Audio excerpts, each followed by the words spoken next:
Hello and welcome back to our channel. So today in this video we are going to discuss about how to schedule PC tasks with Task Scheduler. So without wasting much of our time, let's get straight into the video. So if you want to schedule a PC task, all you gotta do is simply open a Task Scheduler. Once you find a Task Scheduler, you need to simply right click on it and simply select Create Basic Task.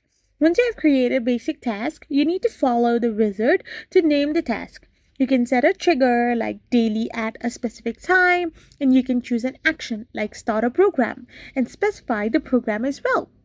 Once you have specified the program to run, you can simply schedule a task on your PC with the help of Task Scheduler.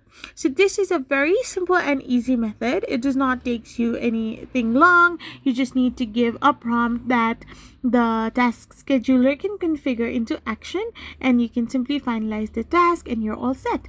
I hope you found this video helpful, so don't forget to hit that subscribe button and do give us a thumbs up. We will be back again with more informative videos. Thank you for watching and stay tuned for our next video.